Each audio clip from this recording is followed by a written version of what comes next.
10,000 ಮೆಟ್ಲು.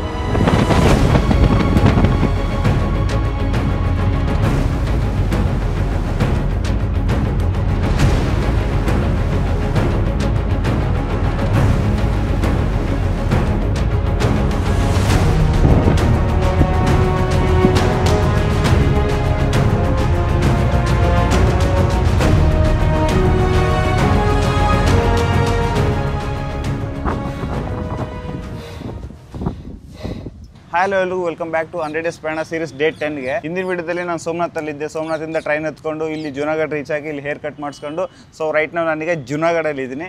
ಇಲ್ಲಿಂದ 6 ಕಿಲೋಮೀಟರ್ ದೂರದಲ್ಲಿ ಒಂದು ದೇವಸ್ಥಾನ ಇದೆ ಬೆಟ್ಟದ ಮೇಲೆ. ಆ ದೇವಸ್ಥಾನ ರೀಚ್ ಆಗಬೇಕು ಅಂತಂದರೆ ಸುಮಾರು 10,000 ಮೆಟ್ಲುಗಳನ್ನ ಹತ್ತಿ ಹೋಗಿ ದರ್ಶನ ಮಾಡ್ಕೋಬೇಕು. ನನ್ನ ಜೀವನದಲ್ಲಿ ಫಸ್ಟ್ ಟೈಮು ನಾನು 10,000 ಮೆಟ್ಲುಗಳನ್ನ ಒಂದು ದಿನದಲ್ಲಿ ಹತ್ತೀನಿ ಅಂತ ನನಗೆ ಗೊತ್ತಿಲ್ಲ. ಬಟ್ ಯಾವುದೋ ಒಂದು ಧೈರ್ಯ ಮಾಡ್ಕೊಂಡು ಹೋಗ್ತಾ ಇದ್ದೀನಿ, ನೋಡೋಣ ಹೆಂಗಿರುತ್ತೆ ಅಂತ.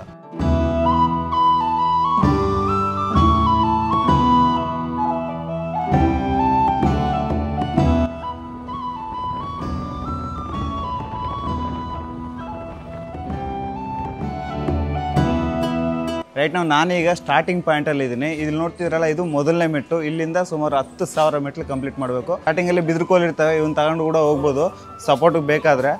ನನಗೇನು ಅವಶ್ಯಕತೆ ಇಲ್ಲ ಅಂದ್ಕೊಂಡಿದ್ದೀನಿ, ನೋಡೋಣ ಎಷ್ಟೊತ್ತಾಗುತ್ತೋ ಗೊತ್ತಿಲ್ಲ. ಸುಮಾರು 5 ಅವರ್ ಆಗುತ್ತಂತ ಹೋಗೋದಕ್ಕೇ.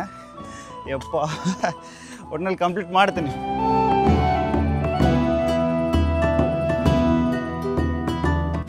ಈ ಗಿರ್ನರ್ ಪರ್ವತ ಕಂಪ್ಲೀಟ್ ಮಾಡೋದಕ್ಕೆ ರೋಪೇಲ್ ಕೂಡ ಹೋಗ್ಬೋದು, ಇಲ್ಲ ಮೆಟ್ಲಲ್ಲಾದರೂ ಹೋಗ್ಬೋದು. ನಾನು ಈಗ ಸದ್ಯಕ್ಕೆ ಮೆಟ್ಲು ಹತ್ಕೊಂಡು ಹೋಗ್ತಾ ಇದ್ದೀನಿ. ಟೈಮ್ 9:20 ಆಗಿದೆ ಕರೆಕ್ಟಾಗಿ. ನೋಡೋಣ ಎಷ್ಟೊತ್ತು ಕಂಪ್ಲೀಟ್ ಮಾಡ್ತೀನಿ ಅಂತ. ಇಲ್ಲಿ ಕೋತಿಗಳು ಅಟ್ಯಾಕ್ ಮಾಡ್ತಿದ್ದಾವೆ. ನನ್ನ ಹತ್ರ ಬ್ಯಾಗ್ ಐತೆ. ಏಯ್, ನಾನೇ ಸೈಡಲ್ಲಿ ಹೋಗ್ಬಿಡ್ತೀನಿ ಬಿಡ್ರದ್ದು, ನಿಮ್ಗೆ ಯಾಕಷ್ಟು ಕಷ್ಟ.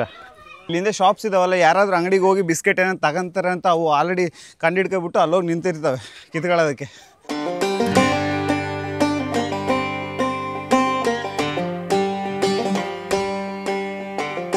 ಮಳೆ ಬಂದರೂ ಬರುತ್ತೆ ಏನೋ ಅಂತ ಹೇಳ್ಬಿಟ್ಟು ನಾನು ಆಲ್ರೆಡಿ ಬ್ಯಾಗಲ್ಲಿ ರೈನ್ ಕೋಟು ಛತ್ರಿ ಎಲ್ಲ ತಂದಿಟ್ಕೊಂಡಿದ್ದೀನಿ. ಫುಲ್ ಮೋಡ ಆಗೈತೆ, ಬಟ್ ವೆದರ್ ಮಾತ್ರ ಸಖತ್ತಾಗೈತೆ.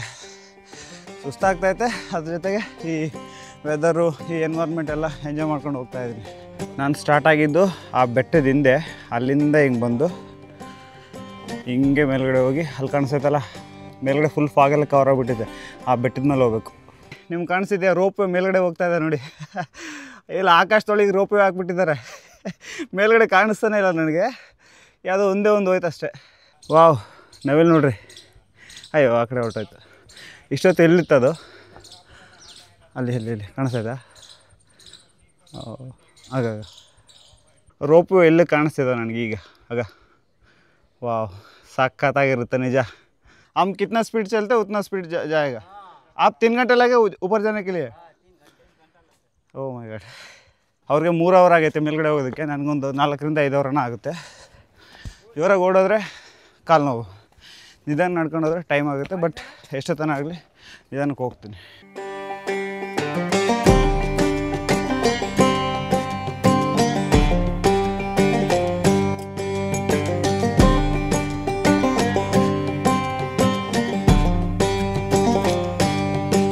ಸ್ಟಾರ್ಟಿಂಗ್ ಪಾಯಿಂಟಲ್ಲಿ ಬಿದಿರುಕೋಲು ಇಟ್ಟಿದ್ರಲ್ಲ, ಅವನ್ನ ತಗೊಂಡು ಹೋಗೋದ್ರಿಂದ ಇಲ್ಲಿ ಏನು ಯೂಸ್ ಇಲ್ಲ.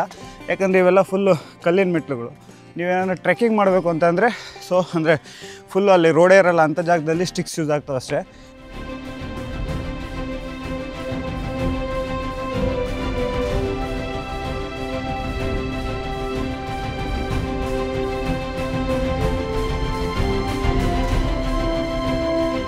ಮೇ ಬಿ ಆಕಾಶಕ್ಕೆ ರೋಪೇ ಹೋಗ್ತೇವೆ ಅನ್ನೋದು ಇದೇ ಇರಬೇಕು. ಏನು ಕಾಣಿಸ್ತಾಯ್ತಲ್ಲಿ, ಹೆಂಗೆ ಹೋಗ್ತಾಯಿದೆ. ಬಟ್ ಅವ್ರು ಮಾತ್ರ ತುಂಬ ಎಂಜಾಯ್ ಮಾಡ್ತಾ ಇರ್ತಾರೆ ಆ ವ್ಯೂ ಎಲ್ಲ ನೋಡ್ಕೊಂಡು. ಯಾಕೋ ಗೊತ್ತಿಲ್ಲ, ಆಟೋಮೆಟಿಕ್ಕಾಗಿ ಎನರ್ಜಿ ಬರ್ತೈತೆ. ಸೊ ಅದಕ್ಕೆ ಓಡೋಗ್ತಾ ಇದ್ದೀನಿ. ಇಷ್ಟೊತ್ತು ಯಾಕೆ ಓಡಿ ಬಂದೆ ಅಂದರೆ ಸಮನಾಗಿತ್ತು ಅದಕ್ಕೆ. ಇದರ ಮೆಟ್ಲು ಬಂದರೆ ನಿಧಾನ.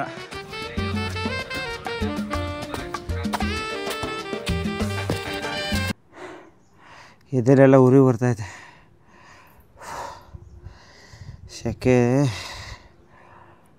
ಇಲ್ಲಿ ತುಂಬ ಜನ ಚಿಕ್ಕ ಚಿಕ್ಕ ಸ್ಪೀಕರ್ಸ್ ಬರ್ತಾವಲ್ಲ ಅದ್ರಲ್ಲಿ ಸಾಂಗ್ಸ್ ಇಟ್ಕೊಂಡು ಹೋಗ್ತಾ ಇದ್ದಾರೆ ಆರಾಮಾಗಿ. ಯಾಕಂತಂದರೆ ಈಗ ಮೇಲ್ಗಡೆ ಹೋಗ್ಬೇಕಾದ್ರೆ ಸಾಂಗ್ಸ್ ಇಟ್ಕೊಂಡ್ರೆ ಸ್ವಲ್ಪ ಎನರ್ಜಿ ಬರುತ್ತೆ ಆಟೋಮೆಟಿಕ್ಕಾಗಿ ಅಂತ. ನಾನು ಆ ಥರ ಸ್ಪೀಕರ್ ಇಲ್ಲ, ಸ್ವಲ್ಪ ಹೊತ್ತು ಮೊಬೈಲಲ್ಲಿ ಸಾಂಗ್ಸ್ ಇಟ್ಕೊಂಡಿದ್ದೆ. ಎಷ್ಟೊತ್ತು ಅಂತ ಫೋನಲ್ಲಿ ಬೇರೆ ಚಾರ್ಜಿಂಗ್ ಇಲ್ಲ, ಪವರ್ ಬ್ಯಾಂಕಲ್ಲಿ ಕೂಡ ಚಾರ್ಜ್ ಇಲ್ಲ. ಸೊ ಅದಕ್ಕೆ ಸ್ವಲ್ಪ ಸಾಂಗ್ಸ್ ಏನಿಲ್ಲ, ಜಸ್ಟ್ ಹಿಂಗೆ ಮಾತಾಡ್ಕೊಂಡು ವ್ಯೂ ಎಲ್ಲ ಎಂಜಾಯ್ ಮಾಡ್ಕೊಂಡು ಹೋಗ್ತಾಯಿದ್ದೀನಿ. ಲಿಟ್ರಲಿ ಯಪ್ಪ ನಾನೇನೋ ಅಂದ್ಕೊಂಡಿದ್ದೆ. ಬಟ್ ನಾನು ಫಸ್ಟ್ ಟೈಮು ಅಂದರೆ ಈಗ ಮಾಮೂಲಿ ಎಲ್ಲಾದರೂ ಒಂದು 1,000 2,000 3,000 ಮೆಟ್ಲು ಹತ್ತೋದು ನೋಡಿರ್ತೀರ, ಇಲ್ಲ ನಾನು ಕೂಡ ಅಷ್ಟೇ ಮಾಡಿರೋದು. ಬಟ್ ಫಸ್ಟ್ ಟೈಮ್ 10,000 ಮೆಟ್ಲು 10,000 ಮೆಟ್ಲು ಅಂದ ತಕ್ಷಣ ನಮ್ಮ ತಲೆಯಲ್ಲಿ ಬರೋದು ಬಾ ಅನ್ನೋ ಒಂದು ಮೈಂಡ್ಸೆಟ್ ಬರುತ್ತೆ. ಸೊ ಹಂಗಾಗಿ ನಾನು ಕೂಡ ಶಾಕ್ ಆಗಿ ನಿಧಾನಕ್ಕೆ ಹೋಗ್ತಾಯಿದ್ದೀನಿ. ಪರವಾಗಿಲ್ಲ, ಸ್ವಲ್ಪ ರೆಸ್ಟ್ ಮಾಡಿ ಹೋದರೆ ಬೇಗ ಬೇಗ ಹತ್ಬೋದು.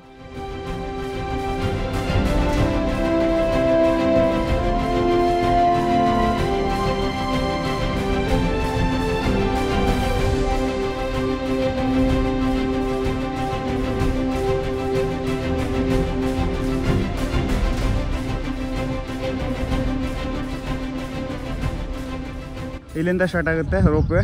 ಹಿಂಗೆ ಬಂದು ಸೀದಾ ಬೆಟ್ಟದ ಮೇಲೆಲ್ಲ ಆಕಾಶಕ್ಕೆ ಹೊರಟೋಗುತ್ತೆ.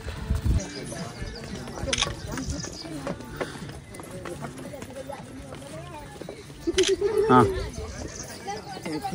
ಹೀಗೆ ನಾನು ಇಷ್ಟೊತ್ತು ಬಂದಿದ್ದೀನಿ, ಬರೀ 1900 ಮೆಟ್ಲು ಅಷ್ಟೇನಾ ಇಲ್ಲಿಗೆ? ಅಬ್ಬಾ, ಓಹ್ ರೋಪೇ ಹೊರಟೋಗ್ಬಿಟ್ರೆ ಚೆನ್ನಾಗಿರೋದು ಅನ್ನಿಸ್ತೈತೆ. ಅಯ್ಯಪ್ಪ,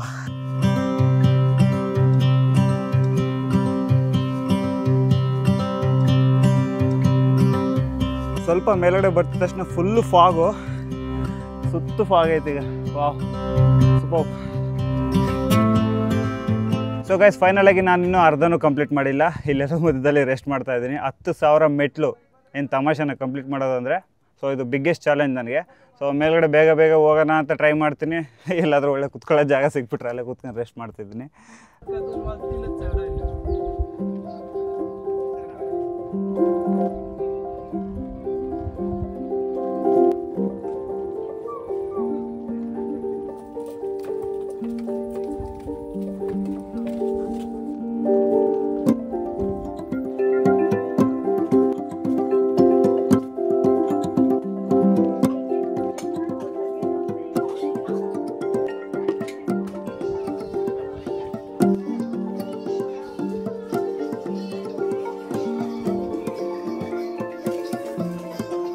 ಕೋತಿಗಳು ನೋಡ್ರಿ ಇಲ್ಲಿ ಮೆಟ್ಲು ಪಕ್ಕದಲ್ಲೇ. ಓಹ್ ಮೈ ಗಾಡ್, ಏನಾದರೂ ನಮ್ಮ ಹತ್ರ ತಿನ್ನವಿದ್ರೆ ಮುಗಿತ ಕತೆ. ಅಯ್ಯ ಸಾತ್ में चल रहे वो ಕೋತಿಗಳು ನಮ್ಮ ಜೊತೆಗೆ ಟ್ರೆಕ್ ಮಾಡ್ತಾವೆ. ಹಾಯ್, पी सकते हैं क्या?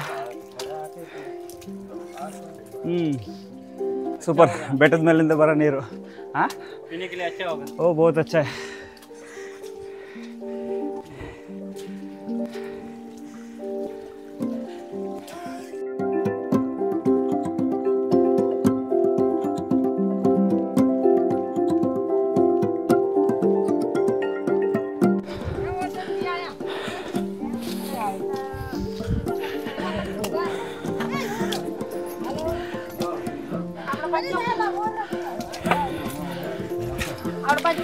कोई ना कर आपले साथ में तो आवत तक लावत है.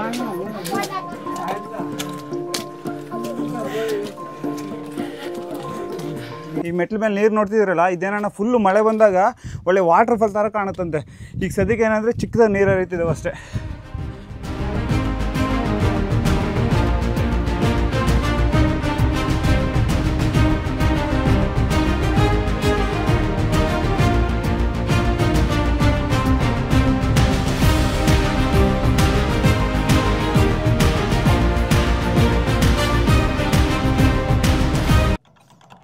ಹಾಂ, ನೀರಿಲ್ಲ, ಇದರಲ್ಲೂ ನೀರಿಲ್ಲ. ವಾಟರ್ ಬಾಟಲ್ ತರದಂಗೆ, ಬಿಸ್ಕೆಟು ಸ್ನ್ಯಾಕ್ಸು ಏನೂ ತರದಂಗೆ ಟ್ರೆಕ್ ಮಾಡೋಕ್ಕೆ ಬಂದಿರೋ ಏಕೈಕ ವ್ಯಕ್ತಿ ಅಂದರೆ ಇಲ್ಲಿ ನಾನೇ ಇರ್ಬೋದು ಮೇ ಬಿ.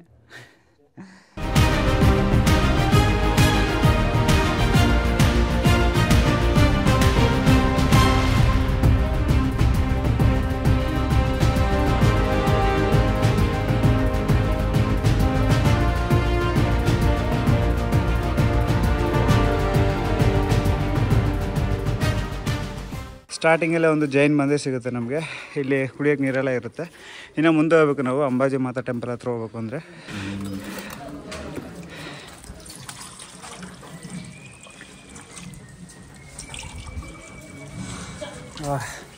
पहाड़ का पानी है? पहाड़ का है? पहाड़ हाँ, पानी पहाड़ से आता है ना? ಹಾಂ, ಬೆಟ್ಟದಿಂದ ಬಂದಿರೋ ನೀರು ಎಷ್ಟು ಚೆನ್ನಾಗಿದೆ ಗೊತ್ತಾ, ಫಿಲ್ಟರ್ ನೀರಿಗಿನ ಸಖತ್ತಾಗಿದೆ. ಇಷ್ಟೊತ್ತಿಗೆ ಸ್ವಲ್ಪ ಫಾಗ್ ಕ್ಲಿಯರ್ ಆಯಿತು. ಮೇಲ್ಗಡೆ ಐತೆ, ಇಲ್ಲಿ ಕೆಳಗಡೆ ಏನಿಲ್ಲ, ಸ್ವಲ್ಪ ಕ್ಲಿಯರಾಗಿ ಕಾಣಿಸ್ತಾ ಇದೆ. ಮೆಟ್ಲು ಕೂಡ ಏನು ಅಷ್ಟು ಹಾರ್ಡಿಲ್ಲ, ಈಸಿಯಾಗಿ ಹೋಗೋದು. ಹಂಗಂದೆ ಈಗ ಅಲ್ಲಿಂದ ಮತ್ತೆ ಸ್ಟಾರ್ಟ್ ಆದವು. 3200 ಮೆಟ್ಲು ಕಂಪ್ಲೀಟ್ ಮಾಡಿದ್ದೀವಿ ಅಂತ ಅಲ್ಲಿ ಬರೆದವ್ರೆ. 3200, 3201.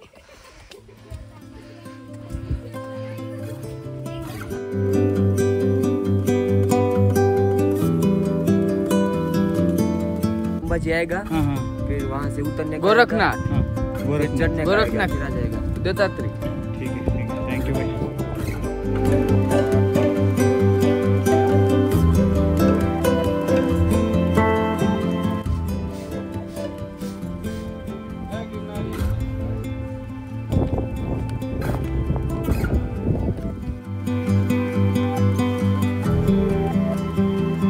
ಅಂದರೆ ಅಂಬಾ ಮಾತಾಜಿ ಟೆಂಪಲ್ ಸಿಗುತ್ತೆ, ಅಲ್ಲಿ ದರ್ಶನ ಮಾಡ್ಕೋಬೇಕು. ಅದ್ರ ಪಕ್ಕದಲ್ಲೇ ರೋಪೇ ಸ್ಟೇಷನ್ ಇರುತ್ತೆ, ಇಲ್ಲಿಂದ ಕೆಳಗಡೆ ಹೋಗೋರು ಆರಾಮಾಗಿ ಹೋಗ್ಬೋದು. ಈಗ ಅನೌನ್ಸ್ ಮಾಡ್ತಿದ್ದಾರೆ, ಯಾಕಂದರೆ ವೆದರ್ ಚೆನ್ನಾಗಿಲ್ಲ, ಯಾವಾಗಾದ್ರೂ ರೋಪೇ ಎಂಡ್ ಆಗ್ಬೋದು, ಯಾರಾದರೂ ಹೋಗಂಗಿದ್ರೆ ಹೋಗ್ಬೋದು ಅಂತ ಹೇಳ್ತಿದ್ದಾರೆ.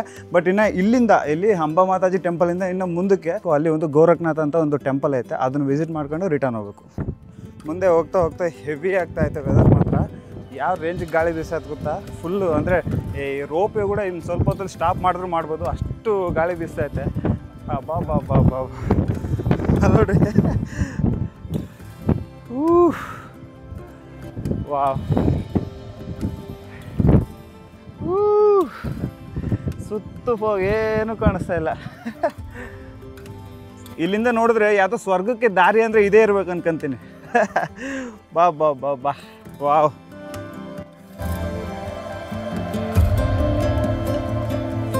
ಮುಂದೆ ಯಾರಿದ್ದಾರೋ ಏನೋ ಒಂದು ಕಾಣಿಸಲ್ಲ, ಹತ್ರ ಹೋದ್ರೆ ಮೆಟ್ಲು ಕಾಣಿಸ್ತು ಅಷ್ಟೇ.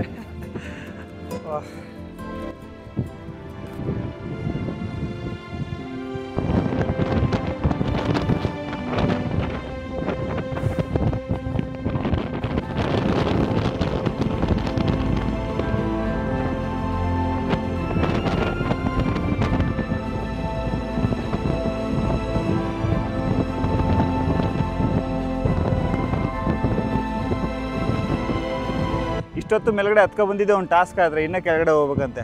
ಅಲ್ಲಿ ನೋಡ್ತಿದ್ರಲ್ಲ, ಅಲ್ಲಿ ಜನ ಹೋಗ್ತಾ ಇದ್ದಾರೆ ನೋಡಿ. ಇನ್ನು ಎಲ್ಲಿಗೆ ಇಳಿಬೇಕೋ ಗೊತ್ತಿಲ್ಲ, ಮೇ ಬಿ ಪಾತಾಳಕ್ಕೆ ಏನೋ ಹಿಡ್ಕೊಂಡು ಹೋಗ್ತಾ ಇದ್ದೀನಿ ನಾನು.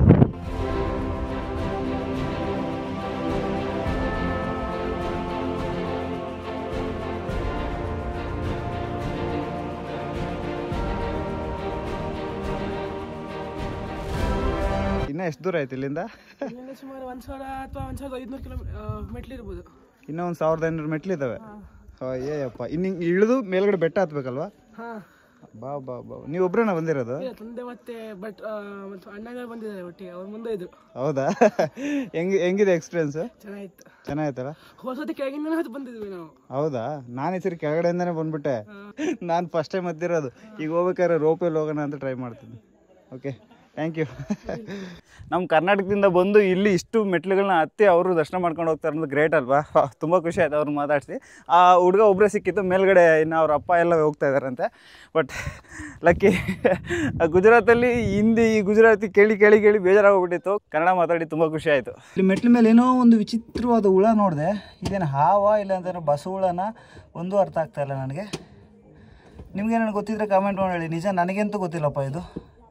ನೋಡಿ ಹೆಂಗೈತದು ಮುಂದೆ. ಓ,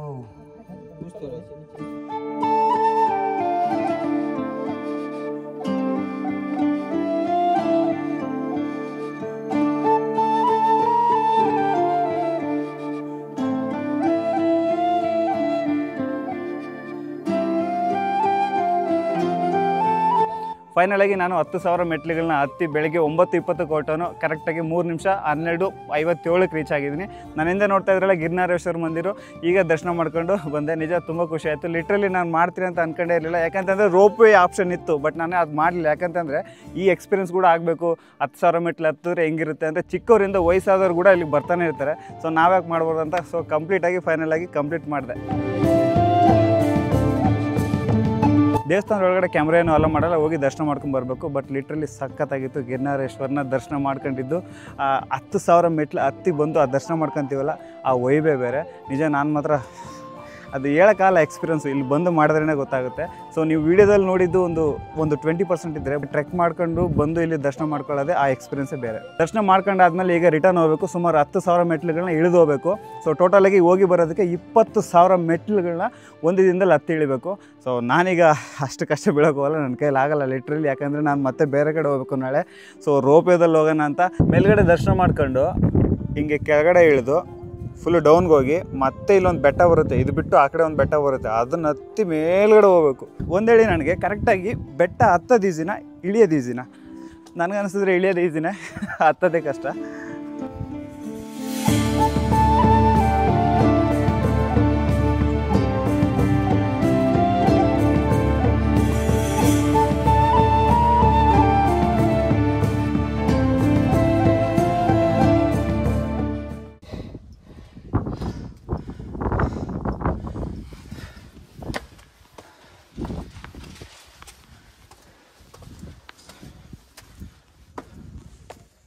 ನಿಜ ನನ್ನ ಕೈಯಲ್ಲಿ ಆಗ್ತಾಯಿಲ್ಲ, ಕಾಲೆಲ್ಲ ಸಖತ್ ನೋಯ್ತಾವೆ, ತೊಡೆ ಅಂತೂ ಅಷ್ಟಿಷ್ಟು ನೋಯ್ತಾ ಇಲ್ಲ. ಆ್ಯಕ್ಚುಲಿ ಹೋಗ್ಬೇಕಾದ್ರೆ ಏನೋ ಹೋಗ್ಬಿಟ್ಟು ದರ್ಶನ ಮಾಡ್ಕೊಂಡು ಬಂದುಬಿಟ್ಟೆ. ಬಟ್ ಈಗ ಇಲ್ಲಿಂದ ಮೇಲ್ಗಡೆ ಹೋಗೋದೇ ನನಗಿರೋದು. ಫಸ್ಟ್ ಆ ರೋಪ್ ವೇ ಸಿಕ್ಬಿಡುತ್ತೋ ಅಂದ್ಕೊಬಿಟ್ಟಿದ್ದೀನಿ. ಈಸಿಯಾಗಿ ರೋಪ್ ವೇ ಹೊರಟೋಗ್ತೀನಿ, ನನ್ನ ಕೈಯಲ್ಲಂತೂ ಆಗೋದೇ ಇಲ್ಲ. ನಿಜ ಈ ರಿಸಲ್ಟ್ ನನಗೆ ಈಗ ಗೊತ್ತಾಗಲ್ಲ. ಈ ಕಾಲು ನೋವಿದ್ದು ನಾಳೆ ಬೆಳಿಗ್ಗೆ ಬೆಡ್ಡಿಂದ ಎದ್ದೊಳ್ತೀನಲ್ಲ ಅವಾಗಿರೋದು. ನಾಳೆ ಎಲ್ಲೋ ಬೇರೆ ಪ್ಲೇಸ್ಗೆ ಹೋಗಬೇಕು, ಆವಾಗ ಏನಾಗೋಗುತ್ತೋ ಗೊತ್ತಿಲ್ಲ. ರೋಪ್ ವೇ ಟೈಮಿಗೆ ಬಂದುಬಿಟ್ಟು 5 ಗಂಟೆ ಕ್ಲೋಸ್ ಮಾಡ್ತಾರಂತೆ. ವೆದರ್ ಏನಾರ ಮಳೆ ಗಿಳೆ ಬಂದರೆ ಮಾತ್ರ ಕ್ಲೋಸ್ ಮಾಡಾಕ್ತಾರೆ ಬೇಗ. ಸೊ ಇದೇ ಮೇನ್ ಸ್ಟೇಷನ್ನು, ಇಲ್ಲಿಂದ ನಾವು ರೋಪ್ ವೇಲಿ ಕೆಳಗಡೆ ಹೋಗ್ಬೋದು. ರೋಪ್ ವೇ ಚಾರ್ಜಸ್ ಬಂದುಬಿಟ್ಟು 400 ರೂಪಾಯಿ. ಏನಾದರೂ ನಾವು ಹೋಗಿ ಬರೋದಕ್ಕೆ 700 ರೂಪಾಯಿ ಚಾರ್ಜ್ ಮಾಡ್ತಾರೆ. ಬಟ್ ಒನ್ ಸೈಡ್ ಆಗಿರೋದ್ರಿಂದ 400 ರೂಪಾಯಿ ನನಗೆ. ನೋಡೋದಕ್ಕೆ ಒಳ್ಳೆ ರೈಲ್ವೆ ಸ್ಟೇಷನ್ ಇದ್ದಂಗೆ ಇದೆ, ಎಷ್ಟು ದೊಡ್ಡದಾಗಿದೆ ನೋಡಿ. ಇದರಲ್ಲಿ ಯಾರೂ ಇಲ್ಲ, ಫುಲ್ ಖಾಲಿ ಖಾಲಿ. ನಾನು ಒಬ್ಬನೇ ಹೋಗ್ತಾ ಇದ್ದೀನಿ. Wow super, first time rope way experience. Actually families ಎಲ್ಲ ಹೋಗ್ತಾ ಇರ್ತವೆ, ಇಷ್ಟೊತ್ತು ವೆಯ್ಟ್ ಮಾಡ್ತಾ ಇದ್ದೆ ಖಾಲಿ ಹೋಗೋಣ ಅಂತ. ಬಾ ಬಾ ಬಾ ಬಾ ಬಾ ಬಾ ಬಾ. ವಾವ್, ಎಲ್ಲಿ ಏನು ಕಾಣಿಸ್ತಾ ಇಲ್ಲ, ಅಲ್ಲಿ ಕೇಬಲ್ಸ್ ಬಿಟ್ರೆ. ಏನಾದರೂ ಕಾಣಿಸ್ತಿದೆ ನಿಮಗೆ? ಏನಿಲ್ಲ, ನೋಡೋಣ ಈಗ ಆಪೋಸಿಟ್ ಯಾವ್ದಾದ್ರು ಬರುತ್ತೇನೋ.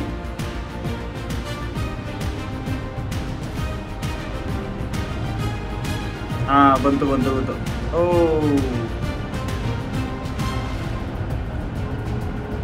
ಇದು ನೋಡ್ರಿ, ಇದು ವಾಟರ್ ತಗೊಂಡ್ಬರುತ್ತೆ. ಸೊ ಗೂಡ್ಸ್ನ ಕ್ಯಾರಿ ಮಾಡೋದಕ್ಕೆ ಇದು ರೋಪೆ, ಮನುಷ್ಯಗಲ್ಲ. ಹೆಂಗೈತೆ ನೋಡ್ರಿ ಅದು. ಗಾಳಿಗೆ ಆ ಕಡೆ ಈ ಕಡೆ ಶೇಕ್ ಆಗ್ತಾ ಇದೆ. ಕುತ್ಕೊಬಿಡ ಸ್ವಲ್ಪ ಹೊತ್ತು. ಬಾ ಬಾ, ನಿಜ 10,000 ಮೆಟ್ಲು ನನ್ನ ಕೈಯಲ್ಲಿ ಇಳಿಯಕ್ಕೆ ಆಗ್ತಾ ಇರಲಿಲ್ಲ. ಈ ರೋಪ್ ವೇ ಆಪ್ಷನ್ ಇರೋದಕ್ಕೆ ಹಂಗೆ ಆರಾಮಾಗಿ ವ್ಯೂ ಎಲ್ಲ ಎಂಜಾಯ್ ಮಾಡ್ಕೊಂಡು ನೋಡಿ. ಟೆಂಪಲ್ಸ್ ಆಗಿದೆ, ಇದು ಜೈನ್ ಟೆಂಪಲ್. ಓ ಅದರಲ್ಲೂ ಕೂಡ ಒಬ್ಬರೇ ಇರೋದು.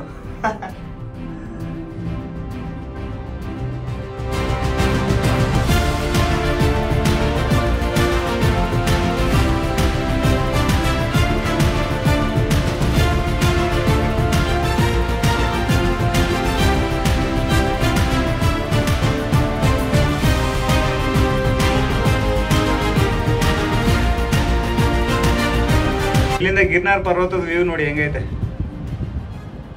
ಅಲ್ಲಿ ಮೆಟ್ಲುಗಳು ಹಿಂಗೆ ಹಸಿರಲ್ಲ ನಡ್ಕೊಂಡು ಹೋಗಿದ್ದು ನಾನು.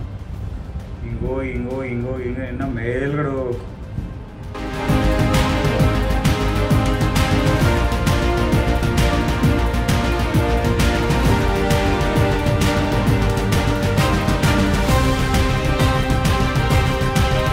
ಫೈನಲಿ ಒಂದು ಸ್ಟೇಷನ್ ಬಂತು.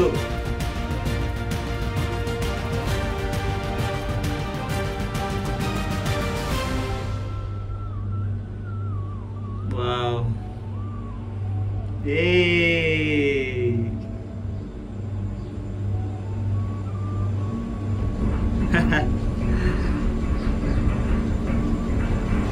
Welcome to Girnar station.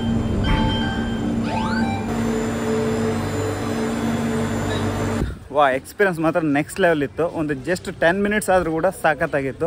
ಇಲ್ಲಿ ಕೆಳಗಡೆಯಿಂದ ಟ್ರೆಕ್ ಮಾಡ್ಕೊಂಡು ಹೋಗಿ ನಾನು ಮೇಲ್ಗಡೆಯಿಂದ ಈಗ ಬಂದಿದ್ದು. ಸೊ ಕಂಪ್ಲೀಟಾಗಿ 700 ರೂಪಾಯಿ ಚಾರ್ಜ್ ಮಾಡ್ತಾರೆ ಏನಾದರೂ ರೌಂಡ್ ಟ್ರಿಪ್ಗೆ. ಒಂದು ಸೈಡ್ ಆದರೆ 400 ರೂಪಾಯಿ ಅಷ್ಟೇ. ಸೊ ಇಫ್ ಇನ್ ಕೇಸ್ ನೀವೇನಾರ ಗುಜರಾತ್ ಕಡೆ ಜುನಾಗಢ್ಗೆ ಬಂದರೆ ಈ ಗಿರ್ನಾರ್ ಪರ್ವತನ ಒಂದ್ಸರಿ ಹತ್ತಿ, ಇಲ್ಲ ರೋಪೇನಲ್ಲಾದ್ರೂ ಟ್ರೈ ಮಾಡಿ, ತುಂಬ ಚೆನ್ನಾಗಿರುತ್ತೆ. ಇಲ್ಲೇನೋ ದೇವಸ್ಥಾನ ಮುಂದೆ ಏನೋ ವಿಚಿತ್ರವಾದ ಕಾಯಿನ इसमें क्या बोलते हैं? पिस्ता, ग्रीन पिस्ता. ग्रीन पिस्ता. ಓಕೆ ಓಕೆ, ಗ್ರೀನ್ ಪಿಸ್ತಾ ಅಂತ ಹೇಳ್ತಾರಂತೆ. ತೆಗ್ದಿಕ ಓ, ಅದನ್ನ ಸುಲಿಬೇಕು. ಓಕೆ, ये तुम्हारे गांव के महाराष्ट्र. ಹಾಂ ಹಾಂ ಹಾಂ, ಸ್ಮೂತಾಗಿರುತ್ತೆ. ಸ್ವೀಟ್ ಇಲ್ಲ, ಏನೋ ಒಂಥರ ಡಿಫ್ರೆಂಟ್ ಟೇಸ್ಟು, ಚೆನ್ನಾಗೈತೆ. ಹಂಗೆ ಸುಲಿದು ಕೊಡ್ತಾ ಇರ್ತಾರೆ. ಅದನ್ನು ತಗೊಂಡು ಬಾಯಿಗೆ ಹಾಕೋಬೇಕು. ಒಳ್ಳೆ ಎಳೆ ಕಾಯಿ ತಿಂದಂಗೈತೆ. ये काय का तो हेल्थ में क्या बेनिफिट होता है? अच्छा, ये हेल्थ के लिए हेल्थ क्या होता है? मान लो जो हेल्थ क्या होता है इसमें, मुंह में छाला पड़ा हुआ, एसिडिटी है, पतली में एसिडिटी होगुತ್ತಂತೆ तुमसे.